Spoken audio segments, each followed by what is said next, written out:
This letter is from Friends of Motor Vale Road on the 30th of August 2019. The letter is to Rob Stokes, the member for Pittwater, and it's regarding the Motor Vale Road East upgrade and the truck arrestor bed.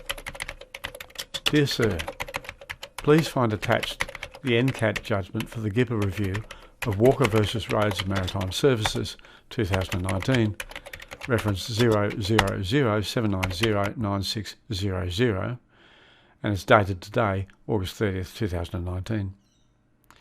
The judgment affirms the GIPA decision of 8th February 2019 that Roads and Maritime holds no further documents relating to the design of the truck arrestor bed in the Motor Vale Road East upgrade project.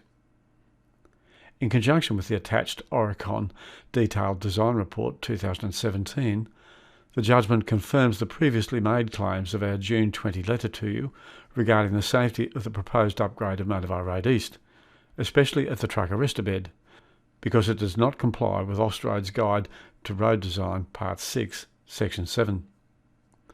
Would you please note that all previous calculations made in our previous letter to you are upheld.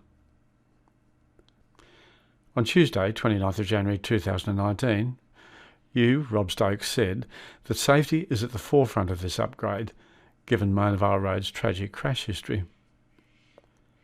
Friends of Motor Vale Road have repeatedly raised concerns with you regarding road safety aspects of the project, particularly the design of the truck arrestor bed, and most especially confirmation that it will actually work. The upgraded road was designed by Oricon. As part of the Roads and Maritime response to the NCAT GIPA review, we received Section 3 of Oricon's September 2017 Detailed Design Report. Brief as it is, this report confirms all of our many concerns unequivocally. Paragraph 3.5.4.1, Austroad's Guide to Road Design Part 6, Section 7, outlines the guidelines on the design of the arrestor beds on steep downgrades. Oricon states, the design parameters adopted in the detailed design does not achieve the key design consideration, and the length of the escape ramp is insufficient to dissipate the kinetic energy of the vehicle using the recommended minimum design entry speed of 130 km per hour. This is Oricon's Disclaimer 1. Further, the detailed design can only achieve an entry speed of no more than 80 km per hour if a runaway truck is to be stopped in the specified design length of 180 metres. This is Disclaimer 2. Oricon then says the above departures to the design guidelines were discussed with Roads and Maritime, and considerations were made due to the existing natural topography of the site and existing environmental constraints.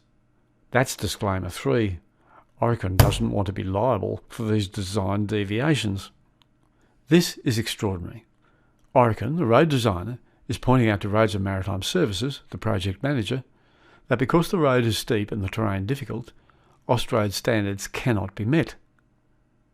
And the RMS is instead building a Claytons truck arrestor bed, a piece of infrastructure so inadequate as to be laughable. Oricon's detailed design report, dated September 2017, also states that speed simulation for potential runaway heavy vehicles on steep descents were not assessed, as it was not part of the requirements of the service's brief. And finally, Oricon makes an emphatic blanket disclaimer that the current location of the arrestor bed has associated non-conformances in the design that need to be accepted by Roads and Maritime.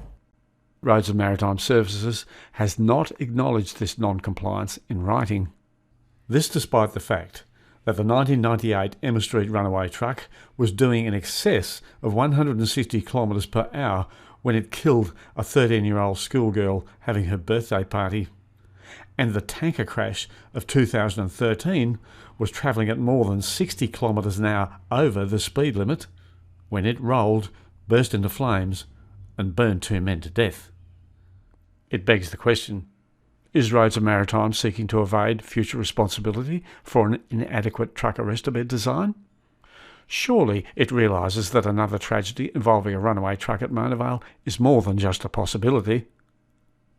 One thing is for certain, this letter and its associated documents and video will be submitted to any future coronial inquiry. Responsibility, when apportioned, is unlikely to be kind to those who have so clearly abrogated it.